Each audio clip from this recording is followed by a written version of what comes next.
The following feature presentation is part of the Skywalking Network.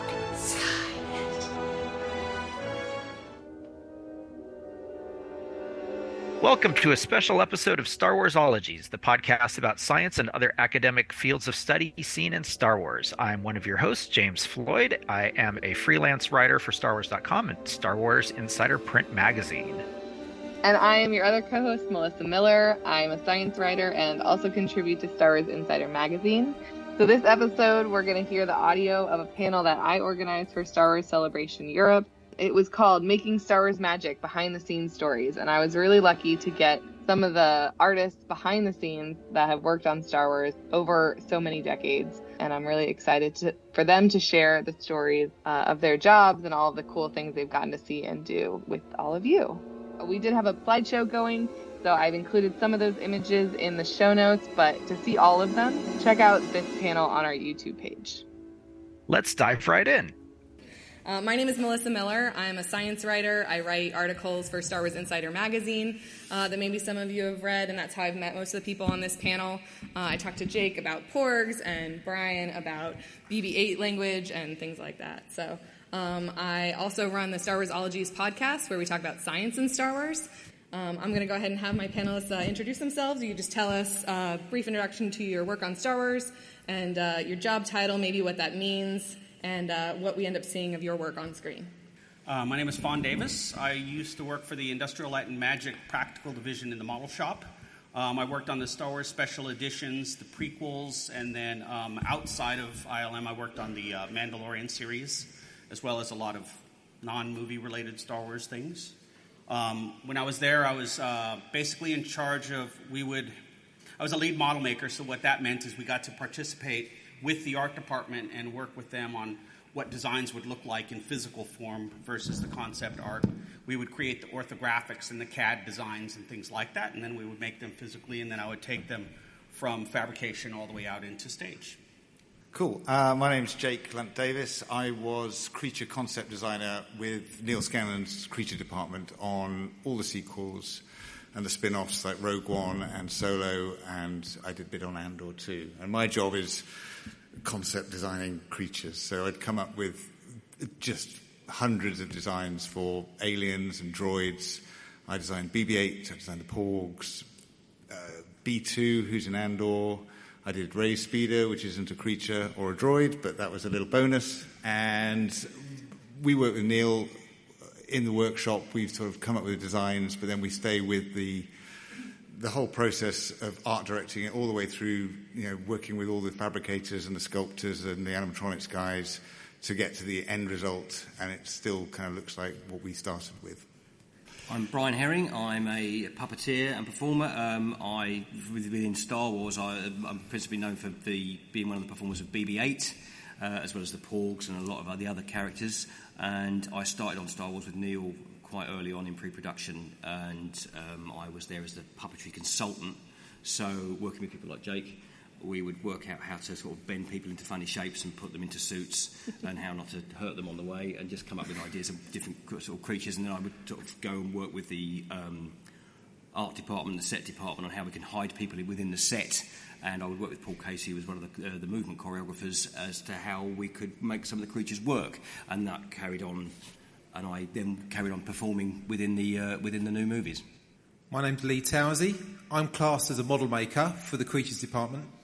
I started in the industry about 10 years ago. My first ever job was building R2-D2 for the Force Awakens, and I've been fortunate enough to build droids for 10 years for Neil Scanlon in Creatures for all the Star Wars productions in the UK, and I've built many droids, and I'm fortunate enough to carry that on to be on set and be a droid puppeteer as well.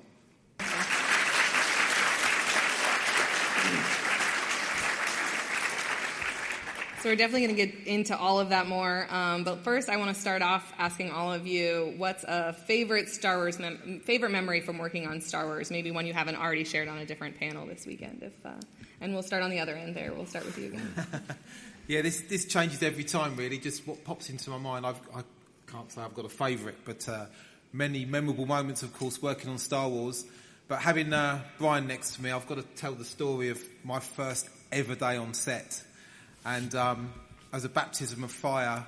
One of the droids that I built before R2 for the Force Awakens was a mouse droid. Very simple, very basic. I think it was my boss Neil just making sure I can actually make something. And because we were puppeteering them as well, we made 3 mouse droids, and Oliver, who was another droid builder that joined me for the Force Awakens, myself, Brian and Dave Chapman, we went on set for the first time. Brian was looking after me with Dave. We had a couple of other droids on set as well. And the scene was where Poe and Finn steal the TIE fighter in The Force Awakens with all the explosions and the stormtroopers running around. And that was in a large soundstage at Pinewood Studios. And we were hiding in shot, which annoys my wife every time we see the film, because I'm always pointing out, I'm hiding behind that crate.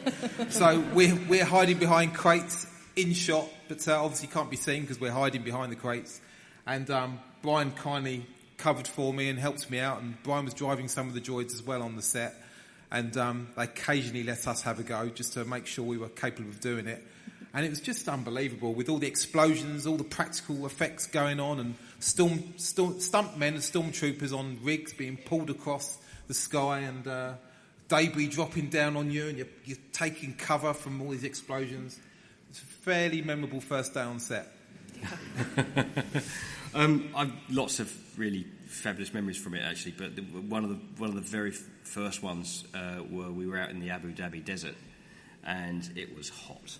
It was just ridiculously hot. But we were shooting the first scene where Rey rescues BB-8 from Teedo on the Lugger Beast. And we shot that over 4 nights, I think, at what they call magic hour, when the light is just right. So we had to get it really, everyone had to really focus and get that thing shot.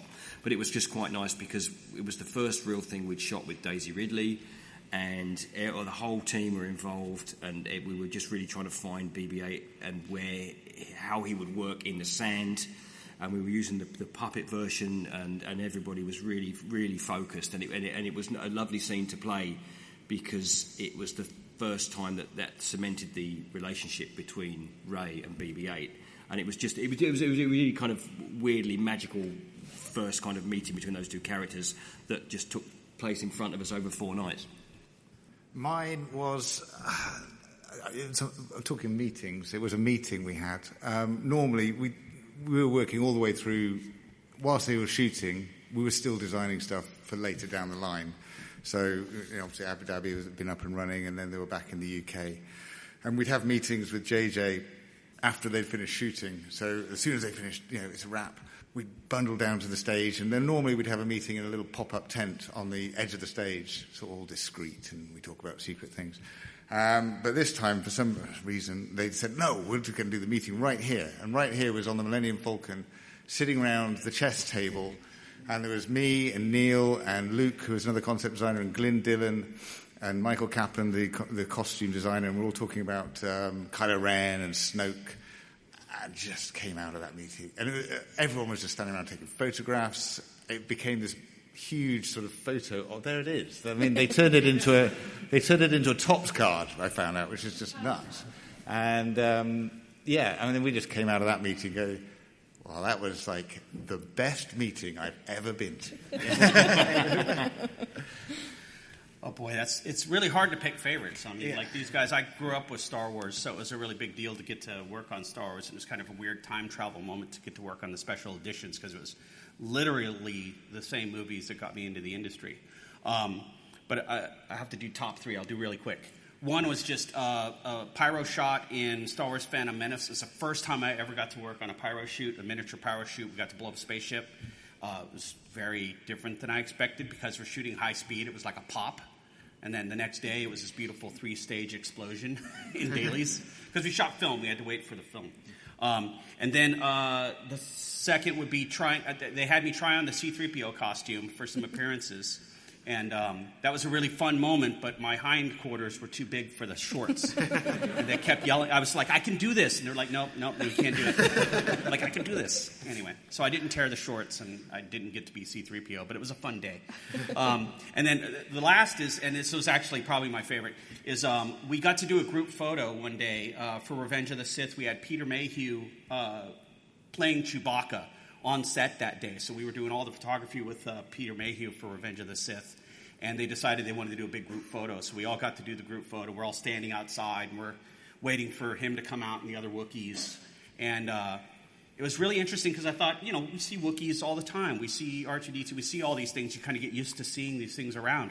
But when Peter Mayhew came out the door, it was clearly Peter Mayhew, and he had his very, very distinct way of walking and carrying himself and his body language. And it was just like I turned into a little kid, and I wanted to yell, "It's Chewbacca!" I mean, it was amazing. So that, to me, is still, like, in my heart, a really, really beautiful moment. It was really nice. Yeah, great. Well, thanks for sharing those.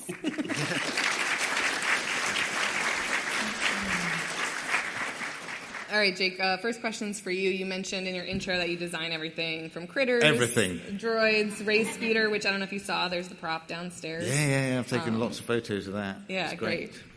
So where do you get your inspiration? Where do you get your ideas from? Let's specifically talk about creatures first, animals or alien species. I get inspiration from everything. I mean, it's about looking around you and just sort of soaking in everything. There's always a relatability to Star Wars, not just aliens, but design as well, where you can see, unconsciously, I suppose, there's just things in there which you recognise, and they're terrestrial. A lot of the design elements just are, in prop making, you use stuff, and it becomes real, and you buy it, basically. You just accept it's real. And so similarly, I might look at all sorts of real-world things. I mean, now on the screen, you're looking at the Rathtar, which was based on, I think it's some kind of flu virus, basically. Again, I was going for a very simple shape as well. And a dog's toy was the inspiration for that. But I'll look at other things. I remember, like, Margot, who was the sort of maitre d' or on Solo's ship with Dryden Voss. Oh, yeah. She was influenced by a lump of flint. I used to grow up in the West Country, and there was like chalk and flint around, and her whole head. I don't think you've got a photo of it. Oh, yes, you have. I mean, there's that big lump of white nothingness is actually a big lump of flint, which is in the West Country where I grew up, is everywhere. And that was just an influence. It just popped into my head. I thought, I'll just try making some, giving that look to her head, really. I mean, it did get translated. Again, there's a bit of art there by Henry Moore, which is in the Tate, Britain. And there are elements of that, which I love those sort of, the way it's engraved into it. So there's elements of that. So it's a combination of these real-world things just kind of merged together. That's an example. But everything, fruit and veg, you name it, I'll design an alien about it. Well, and you share a lot of really great early sketches on your Instagram page, just including some of these ones where you're showing how it's practically done. Do you consider that when you're designing something, how the person's going to go in there, and do you think these people hate you when they see your design? I don't know. I have a love. I think we joke about it a lot. I'm sure some of them might hate me. I hope they don't. That one we did make, the one that's on the right hand side, the guy with the watermelons. We took that to Jordan. He didn't. I don't think he's in the cut. You can see him in one of the behind the scenes things.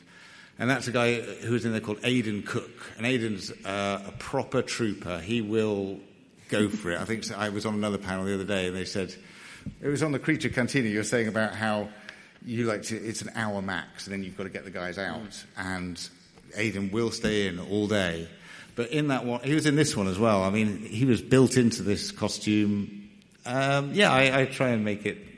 I mean, I come up with these ideas, and I like to sort of try and break the human form so that you lose the performer. I find that really fascinating, and if we can do that. That one again on the right, poor Aidan had his arm. He could not put his arm down, and after about 10 minutes of that, it's torture. I felt very sorry for him, but he was.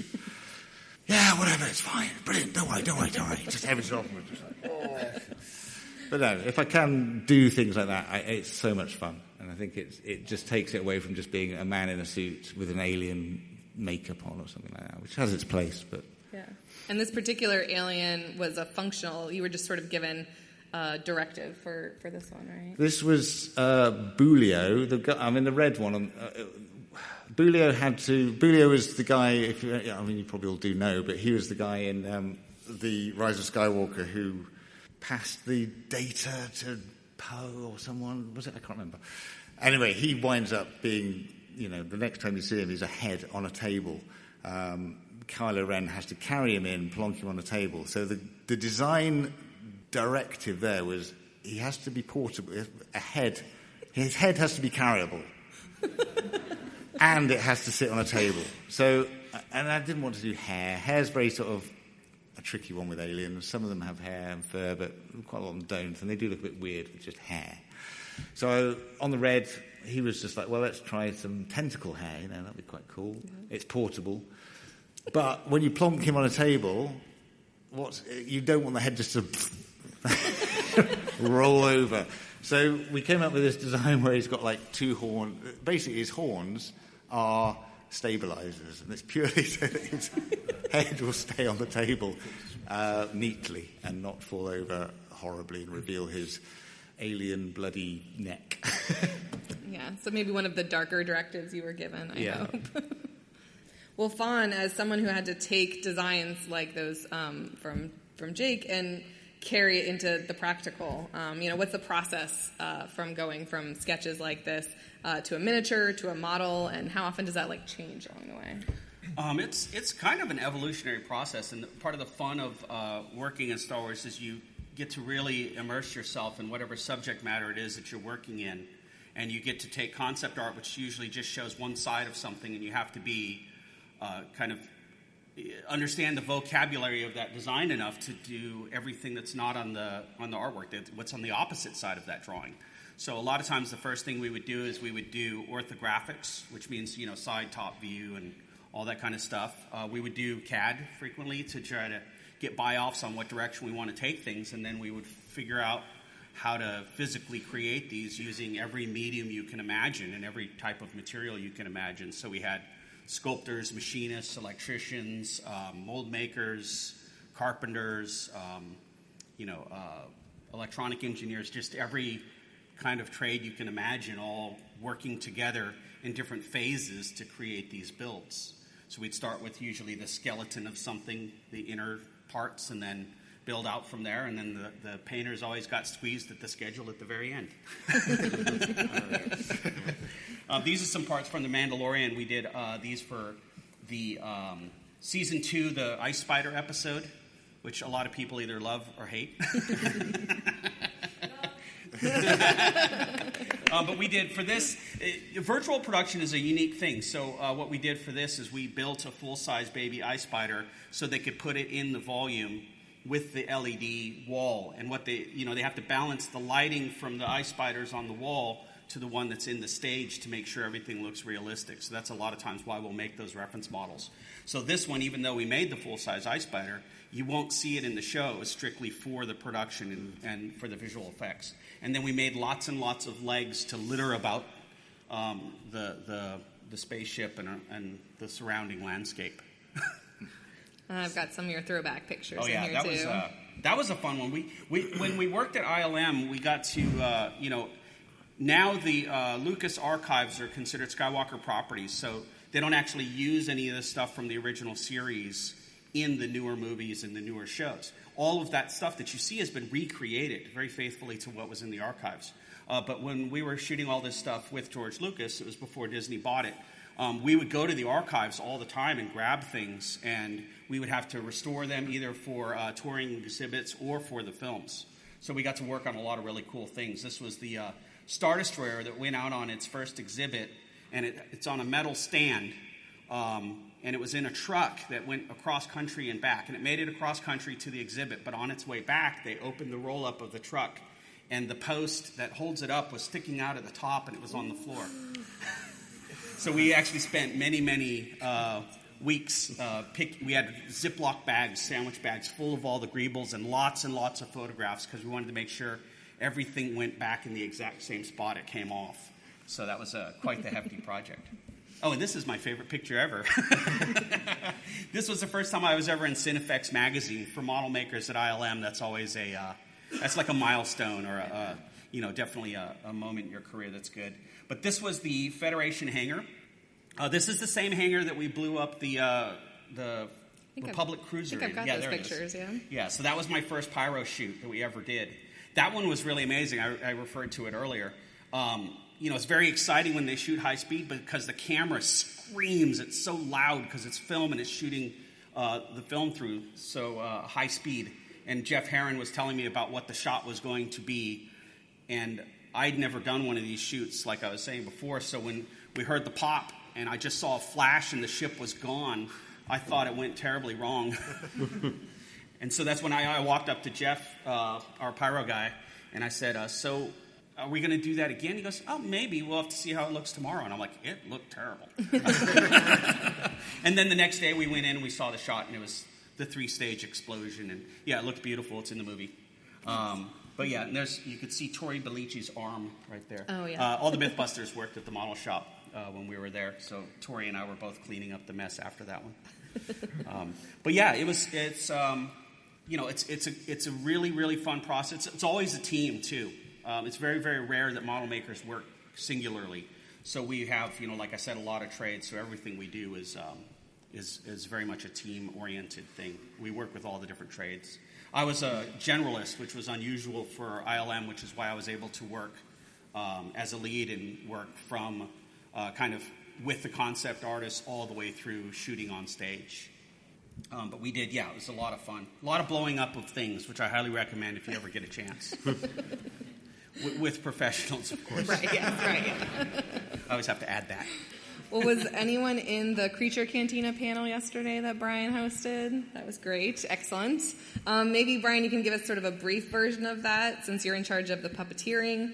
What are some of the challenges that you face with the different types of droids and creatures? Well, from a performance point of view, as we discussed in the panel yesterday, a lot of the time when you get into these, we got the porgs there. We'll start with the porgs. I always put porgs in. Well, the porgs were an interesting thing because Jake had to come up with something to cover up the puffins. That's correct, isn't it? Mm-hmm. Yeah, it was to sort of justify the existence of the puffins, which we couldn't remove from the shots because they're protected by UNESCO. Yeah. So how many different designs for the porgs would you have done? We didn't. That was cracked out quite quickly. Okay. But, yeah. Okay. It was a few days worth of work. Right. So then these little puppets were produced there, and the internals were built by the gentleman at the back there, Sam Nicholson, and he mech them all. And then there's a silicon body that goes over the top of those, and then each feather is individually punched onto those porgs. So there are an entire team of people just punching in feathers to the porgs. So we couldn't really ever rehearse with them when they were feathered. They would wrap them in cling film, and that was the kind of, we had to be very, very careful with them. But we were given some to play with without any feathers in, and so we would work out what their kind of vocabulary of movement would be. And they had lovely little sprung legs. So if you pushed the body down, the legs would disappear. So you could make them hop, and it looked as though they were just the knees were bending, but they weren't. And they had little flappy feet. So if you pulled them up high enough, they just looked like they had a little jump. So there were 2 puppeteers per porg. And you can see you've got myself and Dave Chapman on the right-hand side of that photograph, and then Colin Purvis and Damien Farrell on the other puppet. And we originally were behind them, so you would hop them around, and that was quite nice. It was nice and easy, and we would just be removed afterwards. But just before we went out to Skellig, we didn't actually shoot them on Skellig. We were in the Dingle Peninsula. That was you could see Skellig, Michael, from where we shot this. They were going to put us on a cliff. And they said, there's a big drop behind these. So we want you to operate them from the side. So everything we'd rehearsed going forwards, we then had to rehearse on much longer rods out here. And that made things far more difficult, especially for Dave and Damien, because if you have 2 rods and they're quite close to something and you flap the wings, you can regulate the movement and you can make them all the same. But if you're now over here and you're trying to make something flap like this, you've got to overcompensate on the right wing because that's the furthest one from you. So you have to kind of really make those movements correct. So I think Dave had to overcompensate with the right one as opposed to the left one. And then so they took us out there and they harnessed us up. So we didn't fall down, didn't fall off. And there was one point as well where they actually had to go out onto kind of an outcrop. It was the nest. The porg in the nest. And it was like hundreds of feet up with very, very jagged rocks at the bottom.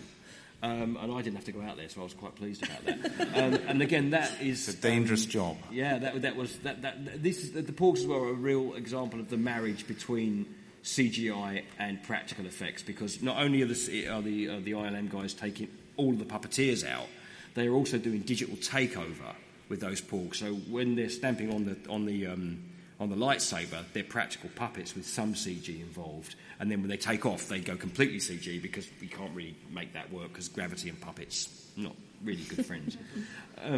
There's a couple of shots there from Solo. The dogs, is it not Dryden? It's what was the name of the character? The Proxima. Yeah, Proxima's henchmen had these two dogs, and they were done in a variety of ways. There were actual real dogs in costumes who have an absolute ball doing this. I'm told they get the animal trainers in, and they take great care of the dogs, and they train them over a very long period of time. And they haven't got full faces. They can see out, they can breathe, the dogs are perfectly happy. And they know that when the slate goes on and someone shouts action, they let those dogs go, and those dogs just run, because they know there's a treat at the end of it. And they have a great time. And then ILM come in and CG the heads on. There are also some versions which were remote control ones that were in the speeders. So during the chase, there are two that are just they're on a kind of a cycle, so they're always moving around. And then there were these versions, which you see myself and Colin there. I think there were a couple of other puppeteers got involved in that at one point as well. And so there's a bar between my legs. I have my feet on that, and by kind of pumping that bar up and down, I can make the puppet breathe. And then I've got this kind of, is it a three? I think it's a three-way joint there that will move the head. And so you can turn it and move the head around. And so you could just operate that puppet, I think, on your own. Oh, there was somebody else on the faces, so someone else was doing the animatronic, the jaws for that. And then Proxima on the right there, although I'm the only one in that picture on that particular shot, there were 2 on ropes either side. Myself and Damien were in the water doing the hands. There were 2 people on the face. I think somebody was running the animatronic arms, and then there's a guy, Liam Cook, is at the back. Now, Proxima, as you can see just at the top there, was on a great big boom arm. And Liam, he's a big old lad, and so he was up there, and he's doing a lot of the gross body movement for that, so he can move the head forwards and backwards, and he can really swing that thing around. And there were also 2 other members of our team, lovely Steve Wright and Josh Lee, were in the water with us. And there was that. Now, because that came out of the water, that puppet was in a 30-foot water tank. So it had to disappear into 30 foot of water. So I'm standing on a grate there, but just in front of me is a great big hole in that for the puppet to disappear into. Now, when the puppet would swing left or right, we'd have to go with it. And I would end up going over that hole, and I would just get dunked in, which is why Steve or Josh were just behind me, so every time I went under, they just grabbed me and pulled me back from the water. And then they just removed us all from the water afterwards, and they did a plate for the water. And there was also 2 guys doing smaller versions of Proxima, weren't there? And tentacles. And who else was? Who else was on? I can't remember who else was on set. Everyone. Everybody was on. The whole team were out for that one. It was insane. All in their wetsuits. Yeah. And there's the little fella. So that's a typical day in Jordan. There's a C-3PO, BB-8, some random man in green, and Chewbacca. So again, the deserts were, we had fun in the desert. There are lots of different versions of BB-8. There's some remote control ones with wheels on the back that Matt Denton would drive, and Dave would run the head for, and we would put carpet down under the desert, under the sand for that, because the wheels weren't happy in the sand so much. But we did discover that really, if you on sand, just get the manual, get the puppet version out, and have me run like. I mean, you would use different setups for different. You know, if you're doing close-ups, you're doing one thing. If you're doing a big wide in sand, you're doing, there's this remote control one. There's the freewheeling one. Exactly. There's there's one with a plate called the wiggler, which it moves around. The bodies move and the heads move. And we had a version that just went up and down inside the X-wing, and a bowling ball version we just used to throw about. And I think then they built a stunt version for the Last Jedi, for when BB-8 is ejected from the he gets thrown out the casino, and that was a whole different version as well that would sort of bounce. I can't remember. It would take a bit of a knock, wouldn't it? It was sort of a bouncing ball thing. So there were lots and lots of different versions, and say myself and Dave and Matt. We were mostly involved in the performance of that, but there was one shot in The Last Jedi where BB-8 goes down into the back of the X-wing, and there were 5 of us doing that. Mm-hmm. So I was on the head for it. Dave was doing something else. Matt was somewhere else. Giles was with us. We had and people. Matt was calling out the numbers, and so that shot is a practical shot. There's a couple of bits. There's when he starts plugging up the holes in the X-wing. That's digital, but that whole thing was made as a practical rig, and that was a lot of fun.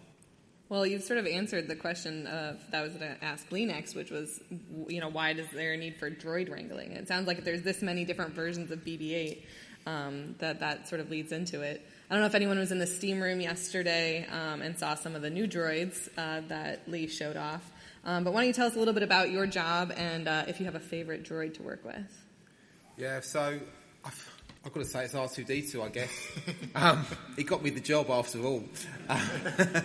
I'm very used to, or originally was very used to just puppeteering R2-D2 as a fan, because I built my own R2-D2 first before I was in the movie industry, and it was quite easy then because you just walk along with it, and you get a pat on the back from people now and again, and admiring your robot that you've built and brought along to events like this.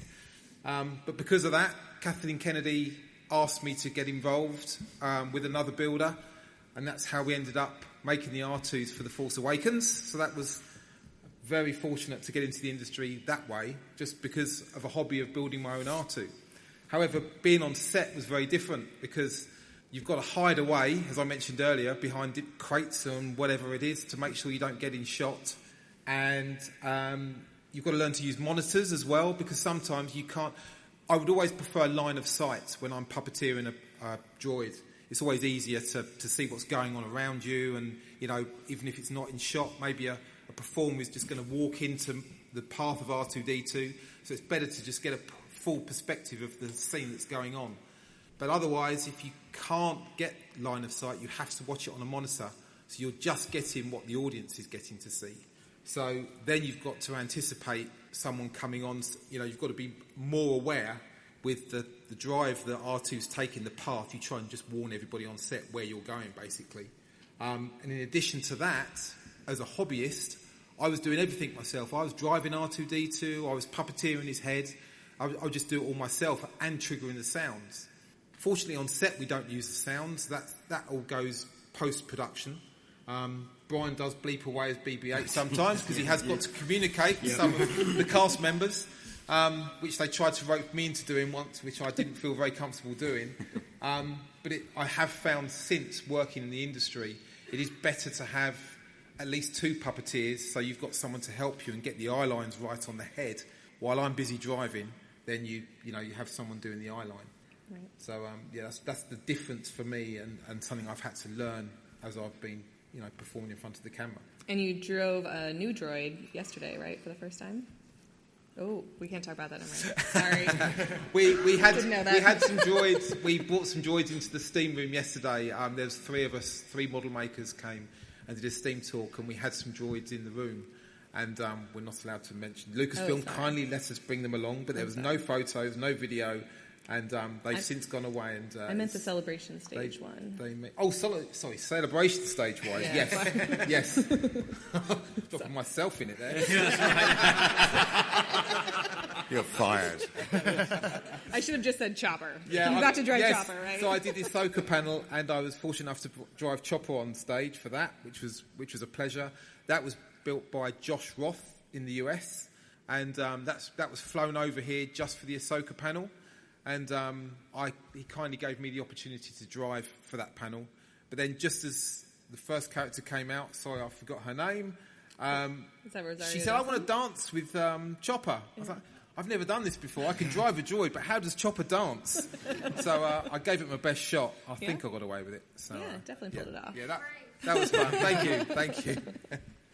Well, Brian, Lee mentioned this a little bit about the beeping around on set. So there's not droid language or droid noises played on set, but you still helped out the actors while you were there. Yeah, I think the original intention, I was speaking to Matthew Wood about this yesterday, that JJ kind of wanted to try and have actual sounds on set, but it became quite obvious early on that wasn't going to be logistically possible. So I would just beep at Daisy. And so she'd ask it questions. And originally I did something completely different. I remember having a very surreal meeting because, like all of us, I was a Star Wars fan first, so I was aware of Ben Burtt's existence, just walking around banging wires. That's apparently what he does in the house. He just bangs things to see what they sound like. But I had a meeting with Neil Scanlon, Ben Burt, and Matthew Wood, and I didn't know Matthew at the time. And Ben Burt said to me, well, what do you think it sounds like?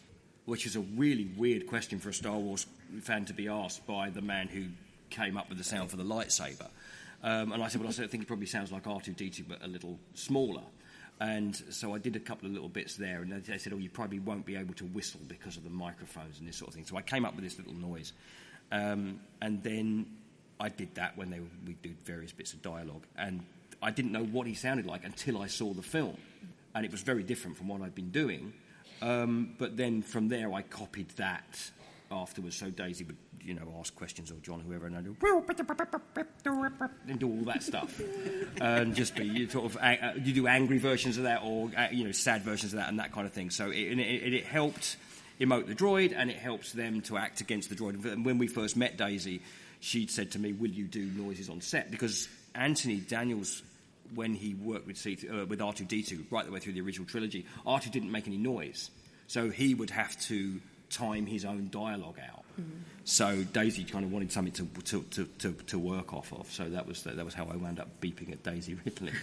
So that means you are in pretty good company, that you've been the one to say, "I have a bad feeling about this." He did say that. Yeah, that was his line at the beginning of the Last Jedi, which, because a lot of people say, "Oh, it's not in the movie," but it actually was. It definitely was. Is. Yeah, cool. Well, Jake, why don't you tell us a little bit more about designing droids? You designed one of my new favorite droids.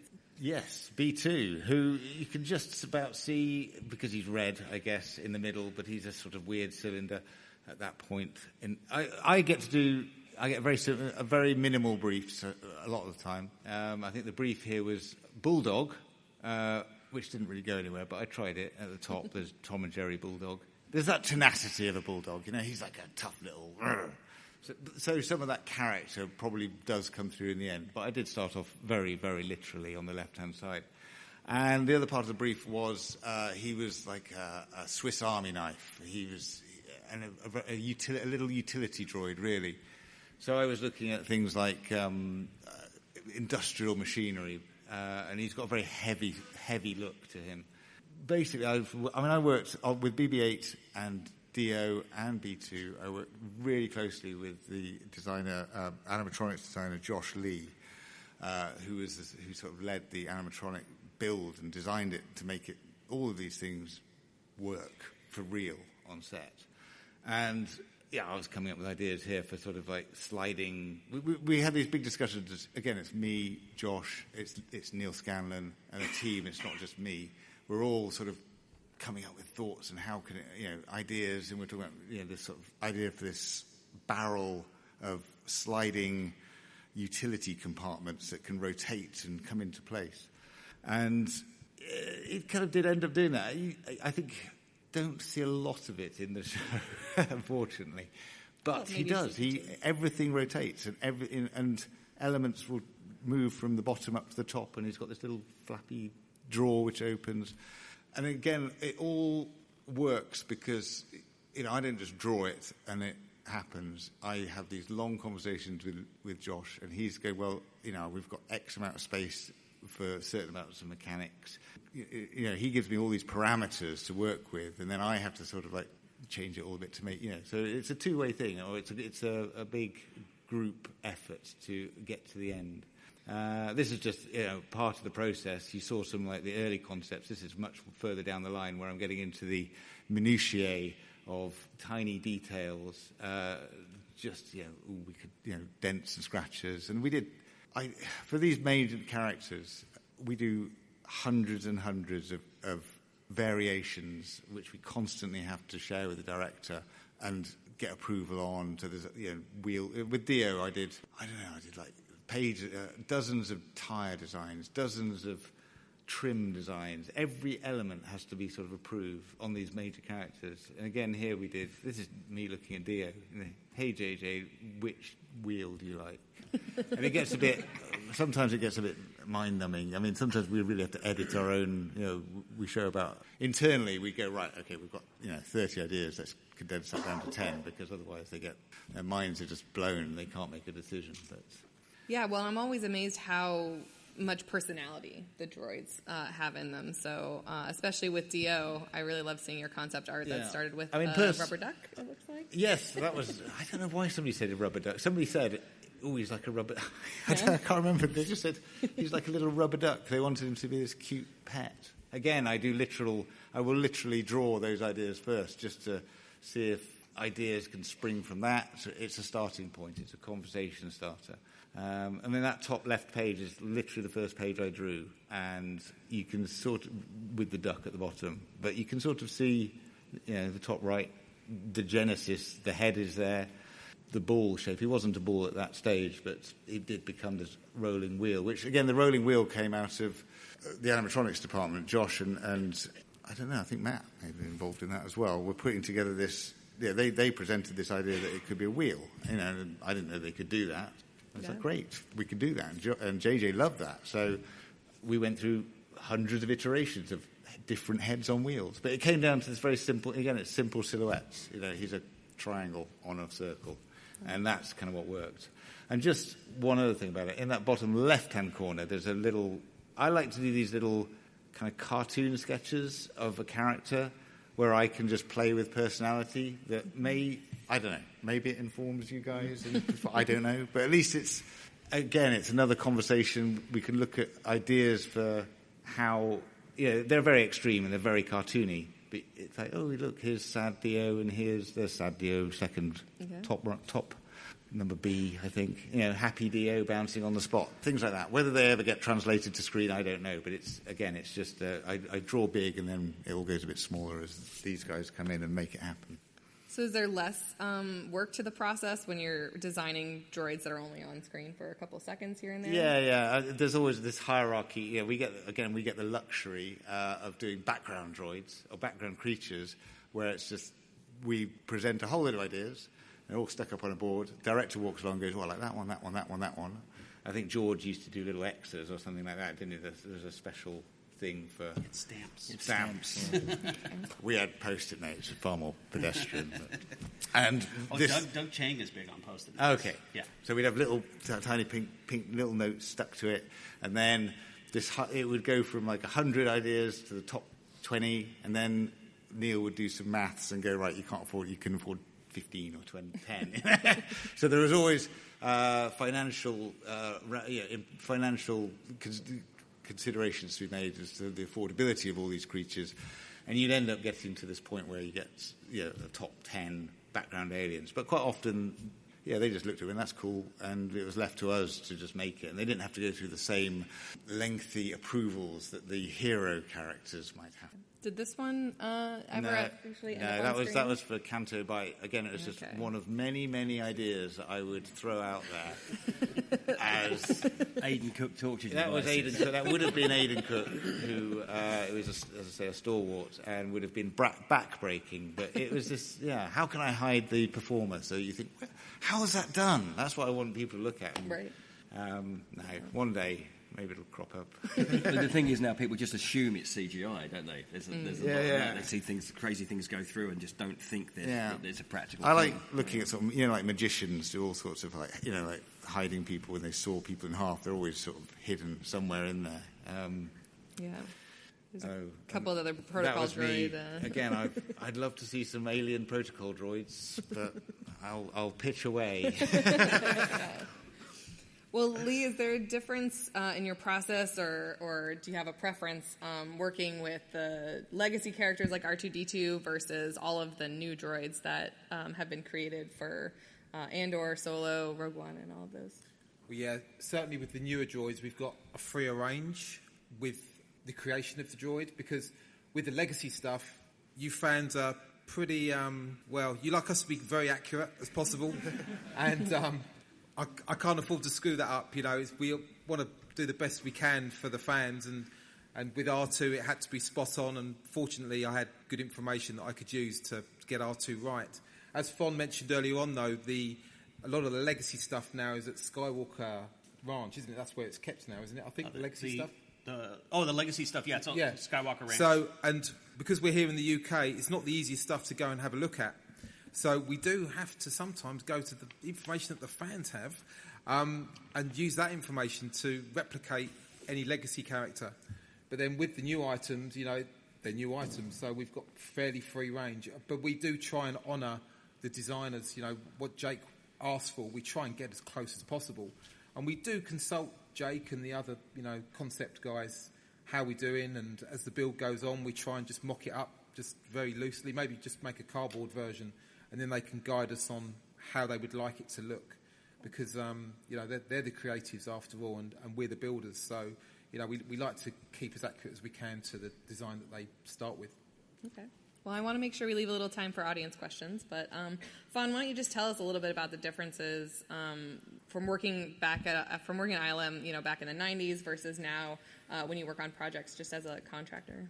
Yeah, it's pretty different. When we were at Industrial Light and Magic, we had the art department was in the same kind of complex, and the model shop was all on the same, we call it a campus, because it was a whole bunch of buildings all clustered together.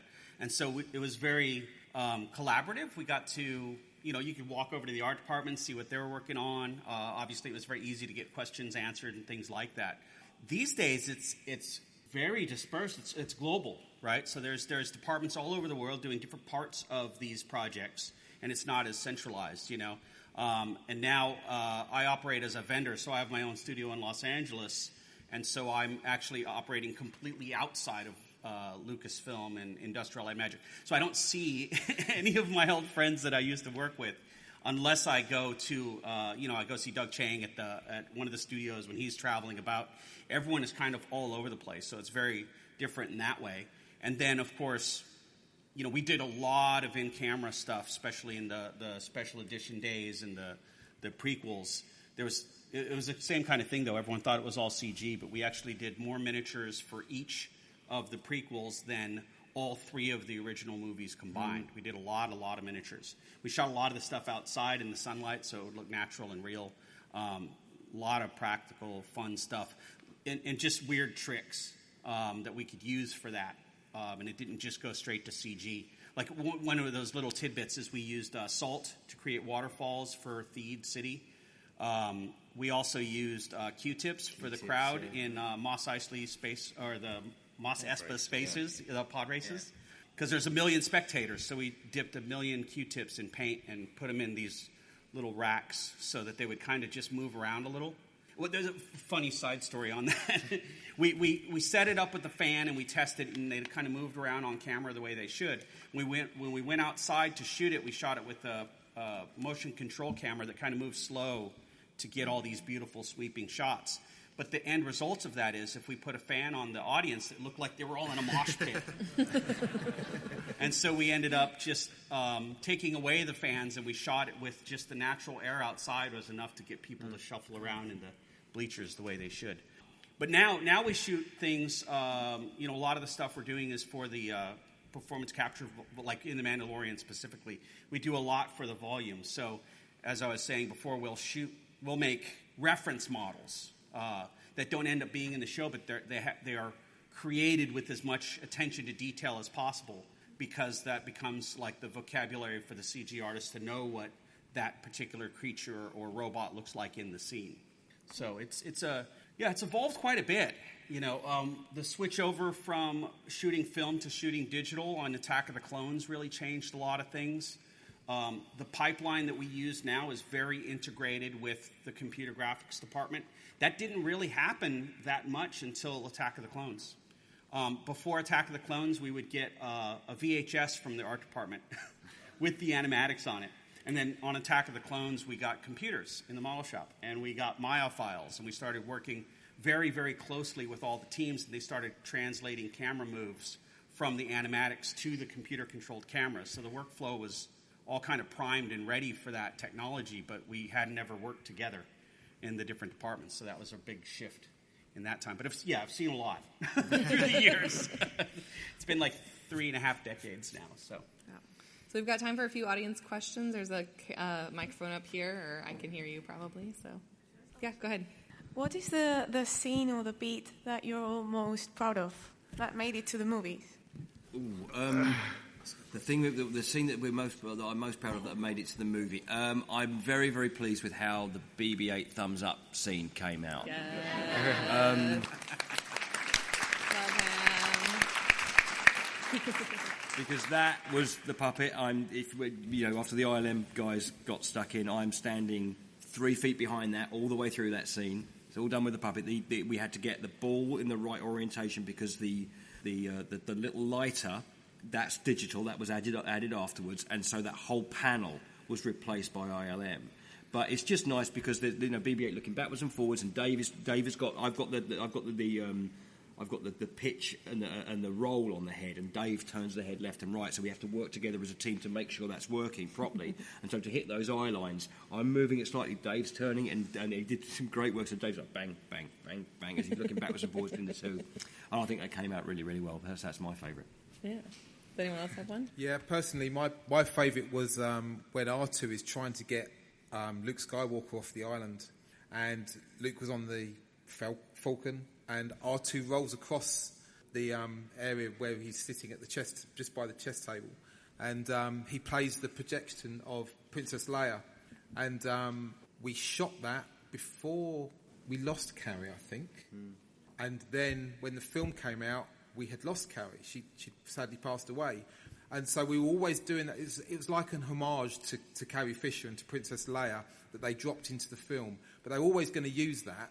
And when we shot it, and even when Carrie was alive, I thought this is quite a special moment that we're shooting this scene, and just like an old reference back to New Hope. And I was laying at Mark Hamill's feet at the time while I shot that scene. We had Jimmy V inside R2-D2 in a 2-legged version, because we still use a small person inside R2-D2, but he's in 2 legs. So I drove him in 3-legged version.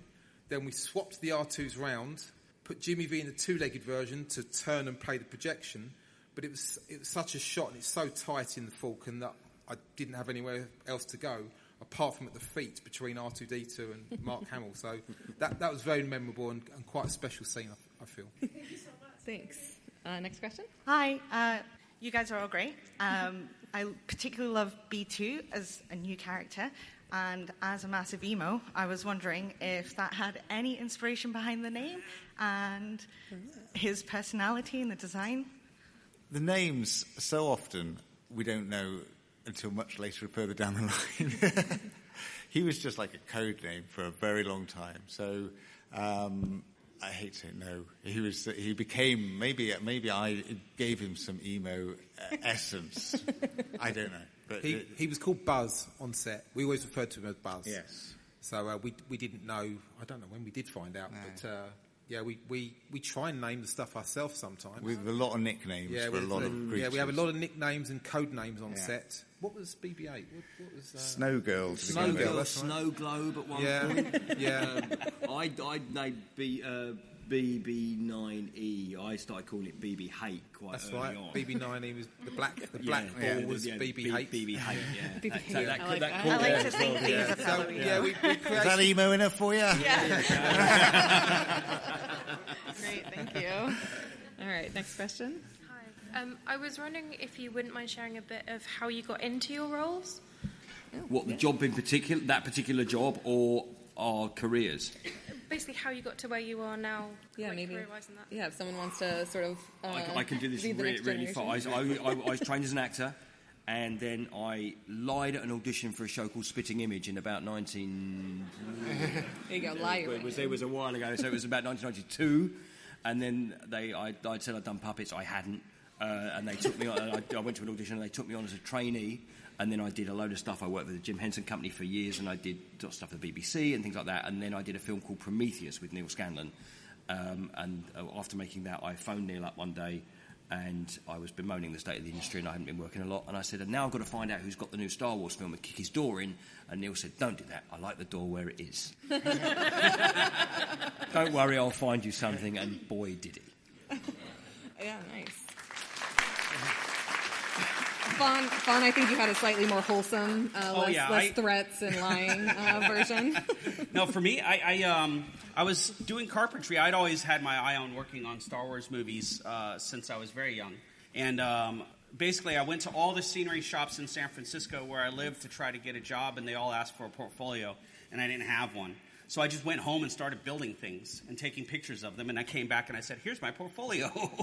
And then one studio, it was called Technique, it was a scenery shop, gave me an opportunity because I was doing carpentry and I did scenery for them.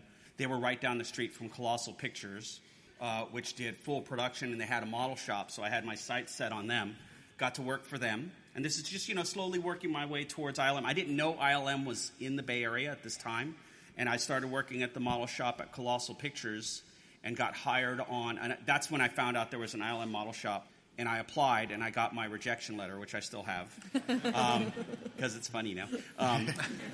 And then what happened is I ended up working on a movie called Nightmare Before Christmas because we did a lot of stop motion at Colossal Pictures. Henry Selick was a director there. He directed Nightmare because he was friends with Tim Burton. This is how the industry works, by the way. It's just all different connections, And so he hired me on to work on Nightmare Before Christmas. And when I worked there, I met dozens of people who worked at Industrial Light and Magic who were slumming it with us at this little stop motion studio on a tiny movie that later became big. And then when I did apply for my job at ILM, then I knew people there. And it was actually a really funny moment because I showed my portfolio, and I'm trying to show my portfolio, and people kept popping their heads in the office and going, hey, Fon, how's it going? This guy's cool. And then I never actually got to show my portfolio, which I'd worked very hard to put together, to the supervisor at the model shop. After about 5 people, he just shut the book and said, can you start tomorrow? So that was my path. It was a long, weavy kind of thing. But, it does point out how important it is to make friends and connections. Yep. Yeah. And, I don't call it networking, but I do say you should meet friends and try to work with your friends, and that'll take you places. I mean, I don't want to... Mine's... Again, it's a long-winded thing, and I'll try and keep it really short. But it's the same vein. I started as a runner on a kids' TV show in the mid-90s, and that's just... I made cups of tea and coffee. I didn't really know what I wanted to do, and I thought, wow, film industry or TV or whatever. And I ended up working my way. I left that show and I got into art departments, and I worked in TV commercials doing set design, and I was an art director. And then years after I'd left being a runner, the same company phoned me up and said, "Oh, could you possibly design some kids TV characters, these fun little kids characters for a TV show?" And I said, "Yeah, it'd be cool."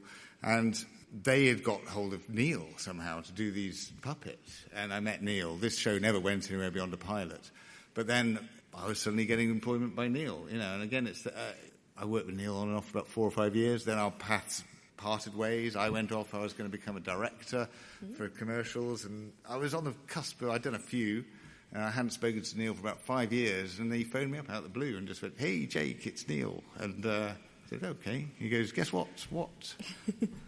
I've got Star Wars. I want you to come on." It's like, what? Yeah, so as Fon was saying, it's not about consciously making these networks, but it's about valuing the people that you work for, but also the people you're working with at any given time. Because I've known people that started off as runners and they've become directors. Your peers are going off, and they're all going off to work with different people. And if you're good and they like you and you're a good person to work with, and you're not a jerk. Exactly. I was trying to find a nice word, because some people are kind of jerks. If you're not a jerk, then people will remember you and think, I like that guy. And years could go by, and things like that can happen. It's astonishing. Shall I quickly answer? I basically built my own R2-D2 as a hobby, and Kathleen Kennedy was approached at Star Wars Celebration in Ghent in 2013 by the R2 builders, and we said, if you want R2's building for the new Star Wars movies, maybe you should come and ask us, we'll happily help you. 3 months later, myself and Oliver Steeples were at Pinewood Studios. We were being consulted about building R2-D2s for The Force Awakens. It turned out to be a job interview, and we left being offered a job to make the R2-D2s for The Force Awakens. Thanks. So just follow your dreams, and, I always say it's important to... It's easy for me to say that sitting here, but, try and find a job that you enjoy, because you're a long time working, and when opportunities come your way, just take them, because never wonder why didn't, what could have happened. If you don't like it, you could always not do it, but take the opportunities when they come your way. You never know what it might lead to. Yeah. Well, we're out of time. Thank you so much, Fon, Jake, Brian, and Lee for your insights. And that wraps up this special Star Wars Celebration Europe episode of Star Warsologies. We want to thank all of our panelists for being with us in London and our audience there, as well as all of you for listening. Are you looking for the links we might have talked about? Check out our show notes page available at skywalkingthroughneverland.com/star-warsologies. Also check out our YouTube channel where we post the episodes with the related visuals like the slides from this. If you have an idea for a topic for Star Warsologies, or you know an expert we should interview, let us know at Star Warsologies on Twitter and Instagram, or at starwarsologies@gmail.com. That's StarWarsologies. And we also have a fan group on Facebook, Star Warsologies Podcast Fan Group. So join us there to chat with us and your fellow listeners. And tell your friends, and rate, review, and subscribe to the podcast on your favorite service. No topic is off limits, even figuring out how the binary language of evaporators is different from the binary language of load lifters. We are part of the Skywalking Network, where you can also find a variety of other great shows about Star Wars, Disney, and Marvel, including the Neverland Clubhouse and the flagship show Skywalking Through Neverland. There's also a YouTube show, Today in Star Wars Histories. You can find all of these shows at skywalkingnetwork.com. See you next time on Star Warsology. Celebration! Woo! Yes.